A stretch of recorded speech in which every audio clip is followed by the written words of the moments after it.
আমি আল্লাহ আমার কাছে আমার দয়া বড় বলেছে আমি আল্লাহ তার জীবনের পাখার গুনাহটাকে ক্ষমা করে দিই আমি আল্লাহ তাকে আমার রহমতে দয়ার জান্নাত দিয়ে দিলাম।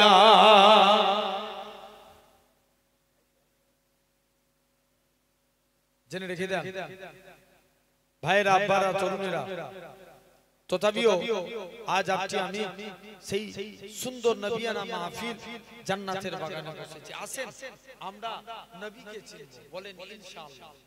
জোর করে বলেন, জেনে রেখে দেন ভাই দিনে যদি আমরা একটা সুন্নত মানি বছরে কটা মানা হবে?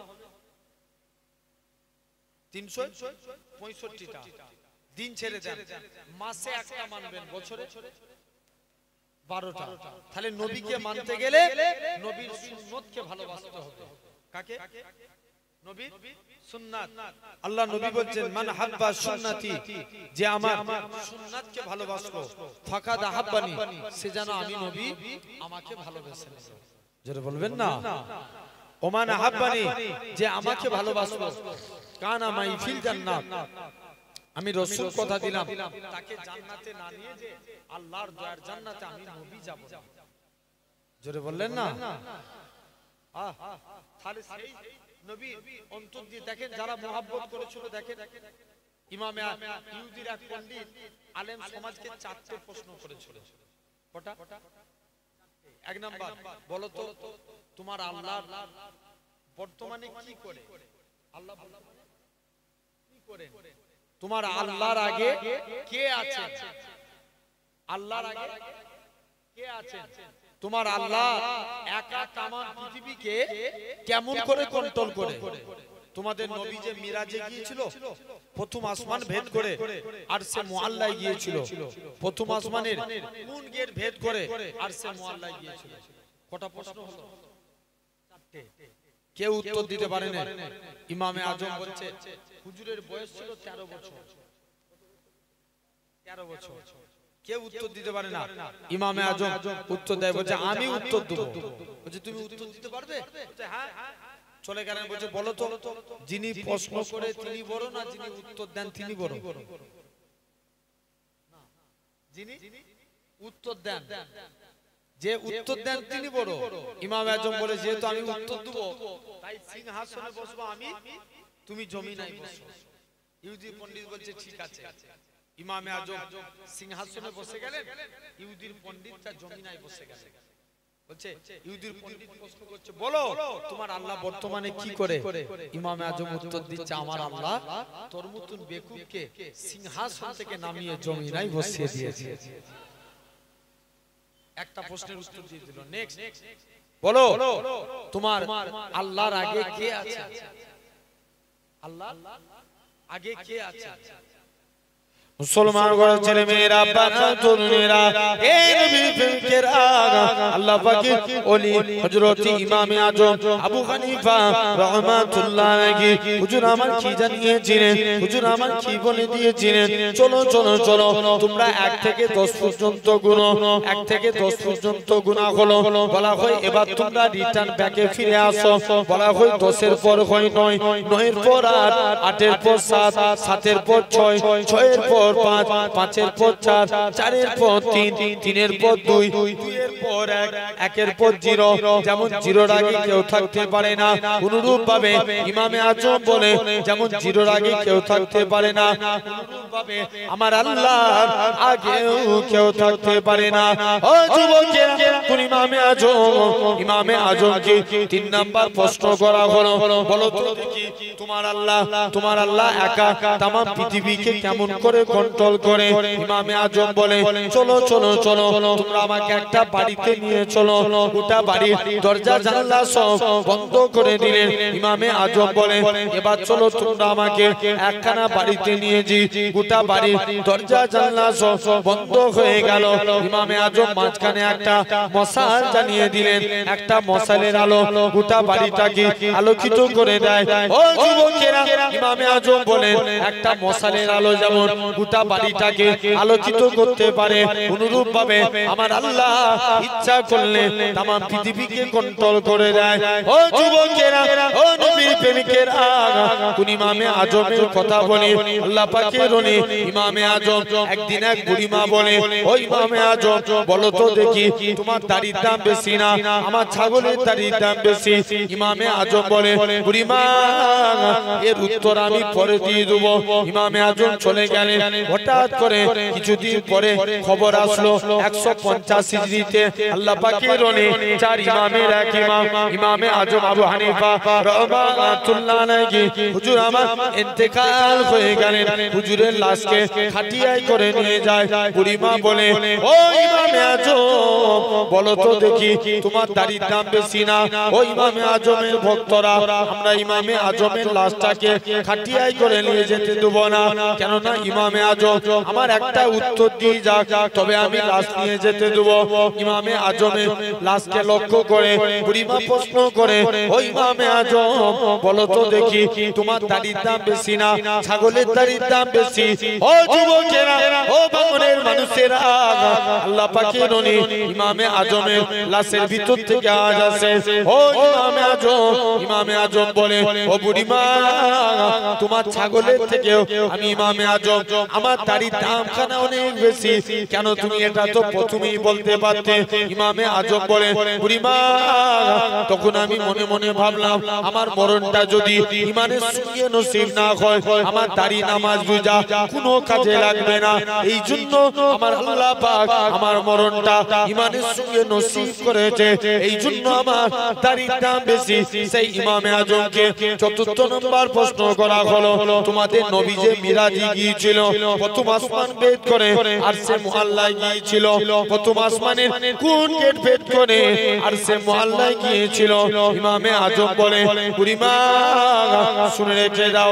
আমাদের ইমামে আজম বলে ও বুড়িমা এরকম ভাবে ওই ইহুদির পণ্ডিত শুনে রেখে দাও অনেকদিন যদি একটা ডিমকে রাখা হয় ডিমের মধ্যে বাচ্চা বেরোনোতে গেলে যেমন কোনো গেটের প্রয়োজন হয় না, অনুরূপ ভাবে আমার আল্লাহ যেদিক দিয়ে ইচ্ছা করেছে আমার রাসূলুল্লাহকে প্রথম আসমান থেকে আরশে মুআল্লায় পাঠিয়ে দিয়েছে। ও যুবকেরা আল্লাহ পাকের ওলি ইমামে আজম এরকম ভাবে চারটে প্রশ্নের উত্তর দিয়ে দিলেন। ইহুদির পণ্ডিতেরা বলে ও ইমামে আজম হুজুর বিয়াদবি মাফ করে হুজুর আপনার খাতখানা বাড়িয়ে দেন, আজকে দিনে আমরা ইমানে কালেমা পড়ে মুসলমান হয়ে গেলাম।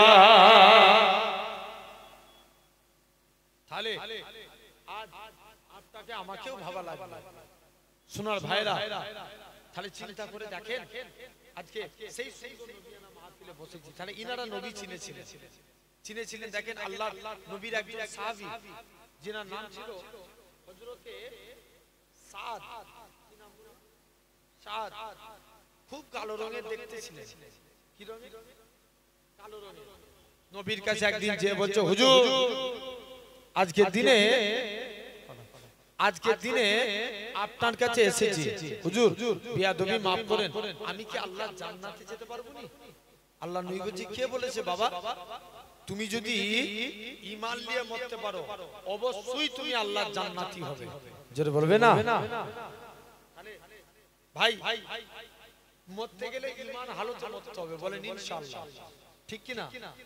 আসেন আমি একটু পরে আলোচনা করছি। আসেন হযরতে সাদ খুব কালো রঙের দেখতে বলে কেউ তাকে যেখানে বিয়ের প্রস্তাব দেয় কেউ বিয়ে করতে চায় না।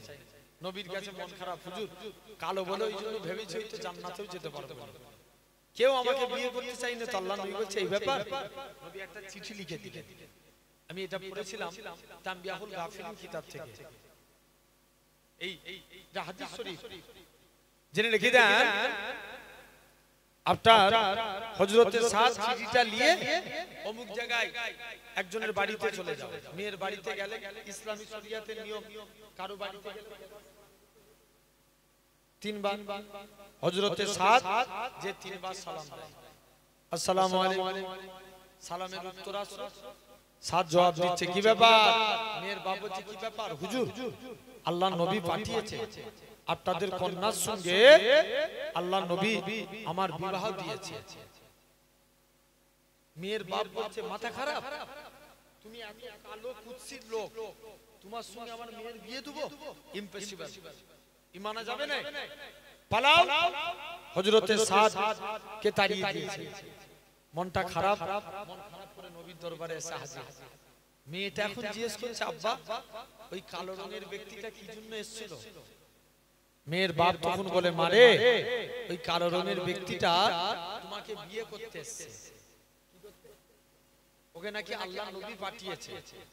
মেয়ে তখন বলে, আব্বা যে বিয়েতে আল্লাহ এবং তার রাসূল রাজি, আমি মেয়েও সে বিয়েতে রাজি।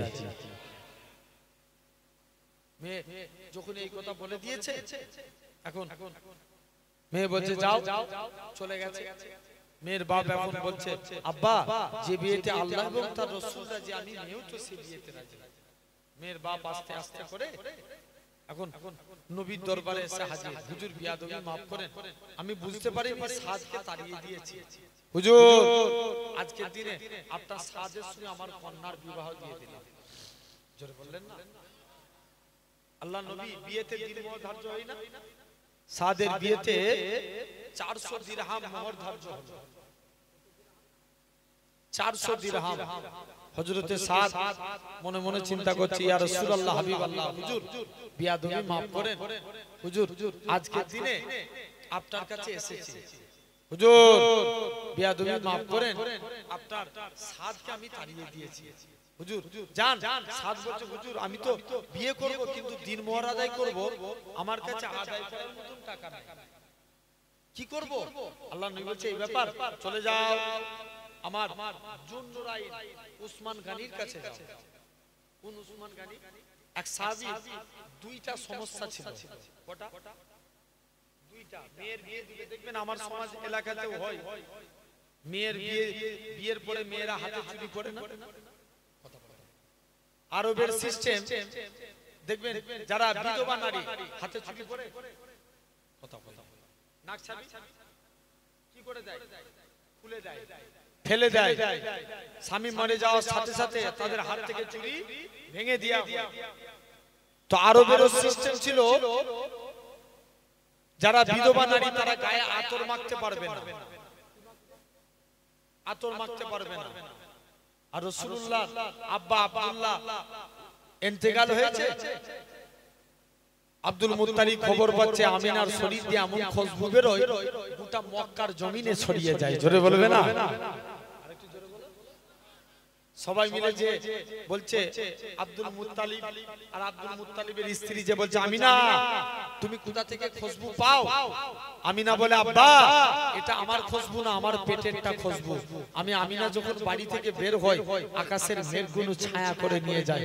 আমি আমিনা যখন গরম মরুভূমির উপরে পা রাখি, আব্বা আমার পা রাখতে দেরি, বালি ঠান্ডা হতে দেরি হয় না। আমি আমিনা যখন পাথরের উপরে পা রাখি, পা রাখতে দেরি, পাথর ঠান্ডা হতে দেরি হয় না। আমি আমিনা কুয়ার কাছে চলে যাই, কুয়ার পানি থাকে নিচয়, আমি আমিনা যাওয়ার সাথে সাথে অটোমেটিক কুয়ার পানি উপরে উঠে যায়।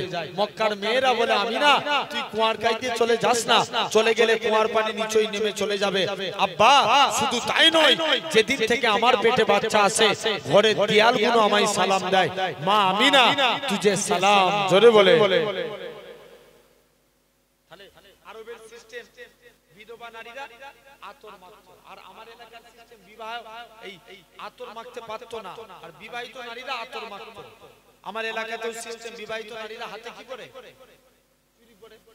এখন মেয়ের বিয়ে দিবে, নবীর দরবারে এসে, হুজুর আমার মেয়ের বিয়ে দিবে, একটু আতরের প্রয়োজন। আল্লাহ নবী বলছে, এই ব্যাপার, যাও বাড়ি থেকে একটা শিশি আনো। শিশি। নবী ঘেমে গেলেন, ঘামগুলো ভরে দিয়ে বলছে, যাও বাবা এগুলো নিয়ে যে তোমার মেয়ের শরীরে মাখিয়ে দাও। আর নবীর ঘামগুলো নিয়ে যে মেয়ের শরীরে মাখিয়ে দিয়েছে। মেয়ের শরীর দিয়ে মুস্কে আম্বরের থেকেও বেশি খুশবু চালু হচ্ছে। জোরে বললেন না? নেক্সট দ্বিতীয় সমস্যা, হুজুর মেয়ের বিয়ে দিবে, একটু টাকা পয়সার প্রয়োজন। আল্লাহ নবী বলছে, এই ব্যাপার, চলে যাও আমার জুন্নুরাইন উসমান গনির কাছে যাও। উসমানের কাছে গেলেন। উসমান নবী সাহাবীকে দান চাইতে পাঠিয়েছে, যে দেখে উসমান গনি পিঁপড়ের মুখ থেকে খাবার সরাচ্ছে, পিঁপড়ার মুখ থেকে, লজ্জায় নবীর কাছে এসে হাজির। দ্বিতীয় দিন আবার গেছে, বস্তা থেকে তুলো উড়ে যায়, তুলোগুলো ধরে ধরে বস্তায় ভরে। দ্বিতীয় দিনও আবার চলে এসেছে, কি ব্যাপার হুজুর, উসমানের কাছে গিয়েছিলাম, আমি রিটার্ন ফিরে এসেছি। লজ্জায় চাইতে পারে, আল্লাহ নবী বলেছে যাও উসমানকে ডেকে নিয়ে এসো। স্বাভাবিক, হুজুর এলে আমরা দোয়া চাই না, হুজুর দোয়া করবেন আল্লাহ যেন আমাদের রুজিতে বরকত দেয়। আর উসমান গনি যে নবীকে বলছে হুজুর আপনি আমার জন্য দোয়া করুন আল্লাহ যেন আমার রুজি কমিয়ে দেয়। আল্লাহ নবী বলছে উসমান তুমি কি আমল করো? বলছে হুজুর আমি যখন একটা ভাত খাই ওটা যদি জমিনায় পড়ে যায় আবার তুলে খেয়ে দিই। জোরে বলবে না? তাহলে হাদিস থেকে কি শিক্ষা পেলাম? পড়ে গেলে ওটাকে কি তুলে খেয়ে লিয়া। অনেকে বলে পড়া জিনিস খেতে নাই, আছে না? না বলে না, জেনে রেখে দেন। আল্লাহ নবী বলেছিলেন উসমান কিয়ামত পর্যন্ত আল্লাহ তোমার রুজি কমাবে না। কোন উসমান গনি? যিনি নবীর দরবারে আল্লাহ নবী দ্বিতীয় দিন মানে দুবার ফিরে এসেছে, তৃতীয় দিনে সাহাবীকে উসমানের কাছে পাঠালেন। একবার যে চেই দেখো মুসলমান ঘরের ছেলে মেয়েরা, তরুণেরা, এই নবী প্রেমিকেরা, আল্লাহ নবী সাহাবী যুবক ছেলে কানা দৌড়ে দৌড়ে দৌড়ে আল্লাহ নবী জামাতা হযরত উসমান গনি রাদিয়াল্লাহু তাআলা আনহু হুজুরের দরবারে চলে গেলেন। উসমান আল্লাহ নবী পাঠিয়েছে তুমি আমার মেয়ের বিয়ে দেব, তুমি আমায় কিছু দান করো। উসমান গনি বলে সাহাবী চলে যাও, অমুক জায়গায় আমার উট বুঝাই করে মাল এসেছে, তোমার যেটা মনে হবে সেটা তুমি নিয়ে নাও। ও যুবকেরা, আল্লাহ পাকের হযরত উসমান গনি ম্যানেজারের কাছে চলে গেলেন। ম্যানেজার তুমি একে কি কথা শোনালে? ম্যানেজারের মন কাছে গেলেন, যে উটটার মধ্যে বেশি মাল ছিল ওই উটখানা ধরেছে। ম্যানেজার বলে উসমান তুমি একে কি কথা শোনালে? একে নাকি আল্লাহ নবী পাঠিয়েছে। আমি উসমান যদি আজকের দিনেতে আমি উসমান গনি ম্যানেজারের কাছে চলে গেলাম, এরকম ভাবে আস্তে আস্তে করে ম্যানেজার যদি বলে দেয় উসমান আমি আজকে দিতে পারবো না, উসমান গনি ম্যানেজারের কাছে চলে গেলেন। ম্যানেজার কি কথা শোনাও? একে নাকি আল্লাহ নবী পাঠিয়েছে। রাসূলুল্লাহ যদি আমি উসমানকে বলে দিত ও বাবা উসমান তুমি অমুকের বাড়িতে দানখানা পৌঁছে দাও, আমি উসমান গনি গোলাম হয়ে তার বাড়িতে পৌঁছে দিতাম। যাও এখন সাদকে বললেন যাও আমার জুনুরাইন উসমান গনির কাছে যাও, আমার আলীর কাছে যাও, আমার আব্দুল্লাহ বিন আউফের কাছে যাও। তিনজনের কাছে গেলেন, 200 দিরহাম করে 600 দিরহাম টাকা দিলেন। দিন মোহর কত হয়েছে? 400 টাকা পেল কত? 600। এখন 600 দিরহাম টাকা নিয়ে মদিনার বাজারে চলে গেছে কেনাকাটা করতে। নবী বলছে যাও তোমার স্ত্রী বাসরাতের কেনাকাটা করবে, যাও স্ত্রী বাসরাতের কেনাকাটা করবে।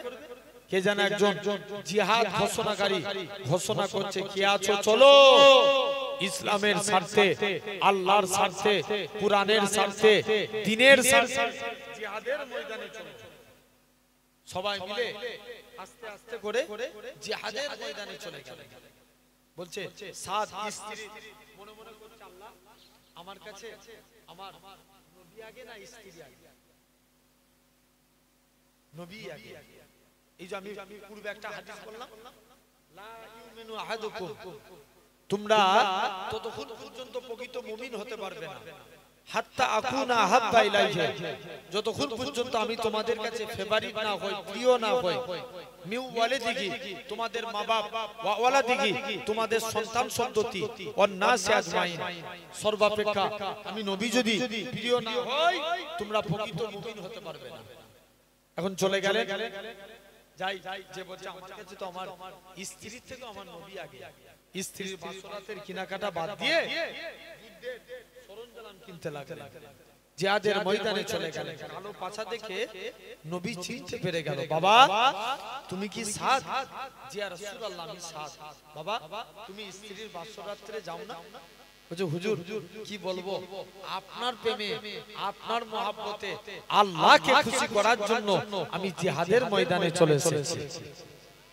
আর একটু জোরে বলো, জিহাদের ময়দানে চলে এসেছি। আল্লাহ নবী বলছে এই ব্যাপার, যাও হযরতে আল্লাহ নবীর সাহাবী হযরতে সাদ রাদিয়াল্লাহু তাআলা আনহু তিনি কি করলেন, আস্তে আস্তে করে দৌড়ে দৌড়ে চলে গেলেন। বলছে যাই আজকের দিনে দেখি আল্লাহ নবীর সাহাবী সাদ জিহাদের ময়দানে যুদ্ধ করতে করতে শহীদ হয়ে ইন্তেকাল হয়ে গেলেন। নবী দোয়া চাইলেন, আল্লাহ আমার সাদের মনের আশাকে পূর্ণ করো। দাফনস্থ করলেন।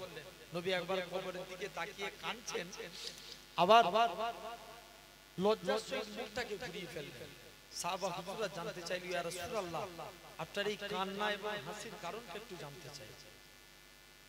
মুসলমান করে ছেলে মেয়েরা, বাবা তরুণেরা, হে নবী প্রেমিকের আগা, আল্লাহ নবী কি জানিয়েছিলেন? ও বাবা সাহাবীরা শুনে রেখে দাও, ও বাবা সাহাবীরা জেনে রেখে দাও, বাবারা শুনে রেখে দাও, আজকের দিনেতে আমি নবী কেন আমার সাদের কবরের দিকে তাকিয়ে তাকিয়ে আমি নবী কেন কাঁদতেছিলাম? কেননা আমার সাদের কবরটাকে আমার আল্লাহ পাক বেহেশতের গোলাপ ফুলের বাগান বানিয়ে দিয়েছে।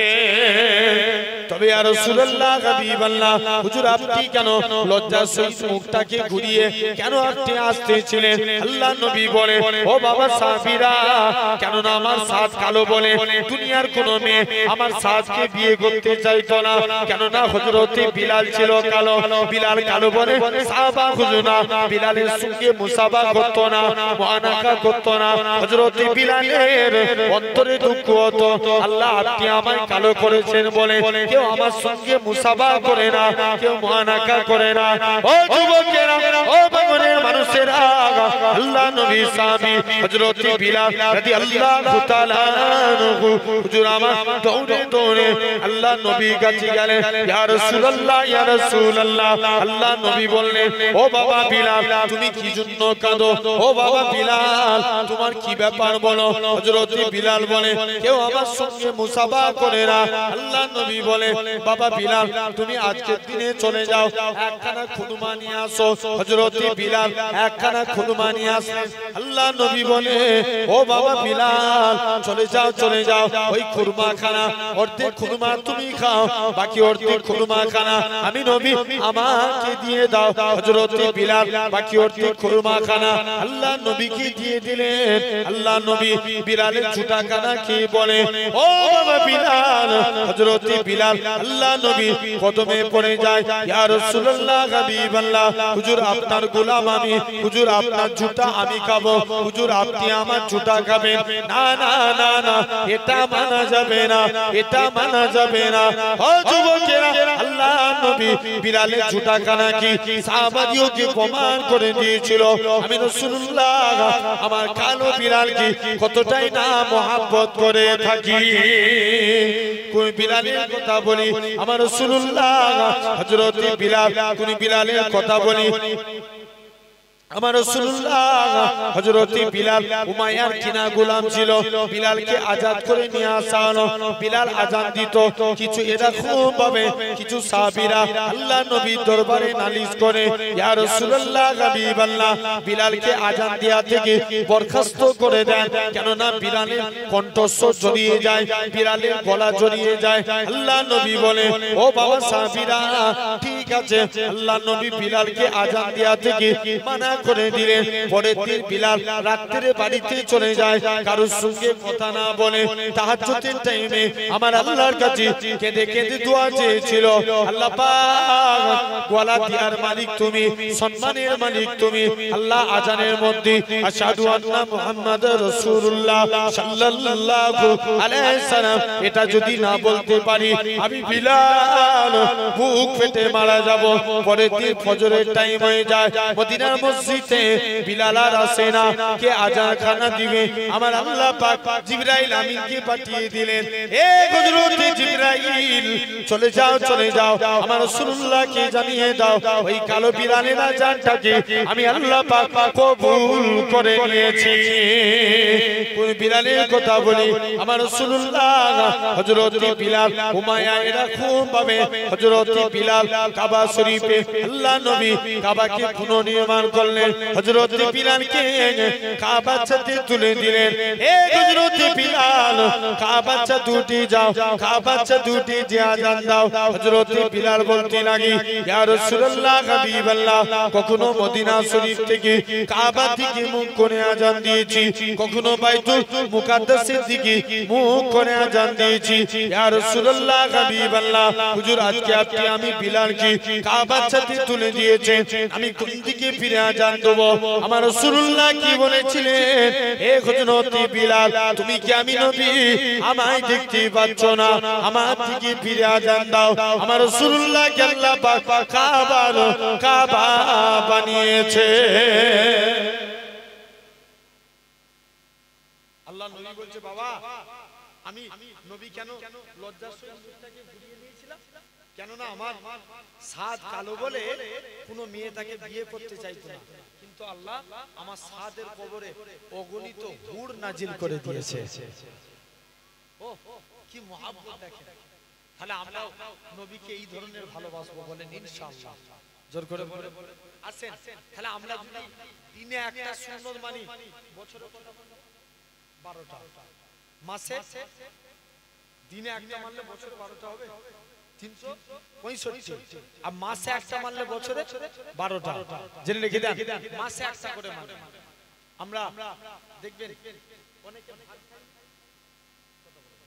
হ্যাঁ কি না যখন ভাত খাবেন মাকে ডেকে বলবেন মা আমাকে দস্তরখান বিছিয়ে দাও না আমি ভাত খাবো না যাদের বিয়ে হয়ে গেছে স্ত্রীকে ডেকে বলবেন স্ত্রী আমাকে দস্তরখান বিছিয়ে দাও না আমি ভাত খাবো না জানবেন এই দস্তরখান বিছিয়ে ভাত খাওয়া নবী পাকের সুন্নাত জোরে বলবেন না কি বিছিয়ে খাওয়া দস্তরখানা বিছিয়ে জেনে রেখে দেন তাহলে আজ আপনাকেও ভাবতে হবে হযরতে আনাস আল্লাহর নবীর একদিন খেয়ে আনাসের দস্তরখানে কিছু খেয়ে হাত মুছেছে কার দস্তরখানে আনাসের দস্তরখানে আল্লাহর নবী বলছে বাবা আনাস তুমি আমি নবী আমার কাছে কিছু চাইবে না হুজুর মন চায় কিন্তু চাই কেন রে হুজুর আমার মা নিষেধ করেছে দৌড়ে দৌড়ে মায়ের কাছে গেলেন মা নবী তো কিছু চাইতে বলছে নবীর কাছে কি চাইবো মা বলে বাবা চাইতে যদি হয় মুস্তাফা নবীর কাছে আল্লাহ জান্নাতে ডান দিকের জায়গাটা চেয়েছে আর একটু জোরে বলা গেল না মা ডান দিকটা না পেলে বাম দিকটা নিতে যাও নবীর কাছে চলে যাও মুসলমান ঘরের ছেলে মেয়েরা আব্বারা তরুণেরা হে নবী প্রেমিকেরা আল্লাহ নবী সাহাবী হযরত আনাস রাদিয়াল্লাহু তাআলা আনহু হুজুর আমার দৌড়ে দৌড়ে আল্লাহ নবী হুজরা মুবারকি গেলেন ইয়া রাসূলুল্লাহ হাবিবাল্লাহ হুজুর ডান দিক চাইলাম এটা তো পেলাম না হুজুর বাম দিক চাইলাম এটা তো পেলাম না আল্লাহ জান্নাতে সামনের দিকে জায়গাটা চাই আল্লাহ নবী কি বলেছিলেন ও বাবা আনাস চলে যাও হুজুর ডান দিক চাইলাম বাবা এটা দেয়া যাবে না অন্য কাউকে দিয়েছি হুজুর বাম দিকটা দেন এটাও দেয়া যাবে না বাবা অন্য কারো হুজুর সামনের দিকে আল্লাহ নবী বলে বাবা আনাস আবারও চলে যাও আবারও আনাস মায়ের কাছে চলে গেলেন ও জনম দুঃখী মা গো আল্লাহ নবী জান্নাতে আল্লাহ নবী ডান দিকে জায়গা চাইলাম এটা তো পেলাম না মা গো বাম দিকটা চাইলাম এটা তো পেলাম না নবী কাইতে কি চাইবো মা বলে বাবা চাইতে যদি হয় মুস্তাফা নবী কাইতে আল্লাহ জান্নাতে সামনের দিকে জায়গাটা চাইলাম হযরতে আনাস বলে ইয়া রাসূলুল্লাহ হাবিবাল্লাহ ইয়া রাসূলুল্লাহ হাবিবাল্লাহ হুজুর ডান দিক চাইলাম এটা তো পেলাম না বাম দিক চাইলাম এটা তো পেলাম না আল্লাহ জান্নাতে সামনের দিকে জায়গাটা চাই আল্লাহ নবী কি বলেছিলেন ও বাবা আনাস মনে কষ্ট নিও নি বাবা মনে দুঃখ নিও নি আমি রাসূলুল্লাহ জানিয়ে দিলাম আল্লাহ জান্নাতে সামনের দিকে জায়গাটা আমি নবী তোমার জন্য রেখে দিয়েছি আরেকটু জোরে বলবে না কোন দিকের জায়গা সামনের জায়গা সে আনাস বলে আমি দস্তরখান কোনদিন পানি দিয়ে ধুতাম আগুনে ফেলতাম কাপড় আগুনে ফেললে কি হবে পুড়ে যাবে। আনাস বলে আমি যখনই দস্তরখান ময়লা হতো আগুনে ফেলে দিতাম, আগুন থেকে তুলে নিতাম, দস্তরখান পরিষ্কার। সাহাবারা বলে আনাস তুমি এই জাদু শিখলে কোথায়? বলে এটা জাদু না, এটা মুস্তাফা নবীর হাতের ছোঁয়া। আর একটু জোরে বলা গেল না? কার হাতের ছোঁয়া? নবীর হাতের ছোঁয়া। তাহলে সেই নবীকে আমরা অন্তর থেকে ভালোবাসবো, বলো ইনশাআল্লাহ। জোর করে বলো, জেনে রেখে দেন সোনার ভাইরা, আব্বারা, তরুণেরা। তাহলে কাজে কাজী আপনাকে আমাকে আল্লাহ কবুল করে নেন। তাহলে আমরা যখন ভাত খাবো কি বিছিয়ে? দস্তরখানা, বলেন ইনশাআল্লাহ। এগুলো তো জীবদ্দশায় ঘটেছে। নবী একদিন, নবী কত মাকামওয়ালা নবী পেয়েছি দেখেন, সেই নেতা আটটি আমি পেয়েছি। আল্লাহ নবী একদিন ইস্তেঞ্জা করবে, ইবনে আব্বাসকে ডাকছে, বাবা আব্বাস যাও না, ওই যে দূরে ঝাউ গাছগুলো আছে ওই গাছগুলোকে আমি নবী আমার কাছে ডাকো। ইবনে আব্বাস গাছের কাছে চলে গেছে, গাছ আল্লাহ নবী তোমায় ডাকছে। কে ডাকে? আল্লাহ নবী। গাছে আসবে? আসবেই তো। কত মাকাম দেখেন। আমরা আল্লাহ বলছে আমি সব নবীর একটা করে গুণ দিয়েছি, যাও আমার হাবিবের মধ্যে 20টা নবীর গুণ ভরে দিয়েছি। জোরে বলে 20টা। এক নাম্বার গীত গুণে আতুহু খুলুকা আদম মারিফাতা সিস সুজআতা নূ খুল্লাতা ইব্রাহিম।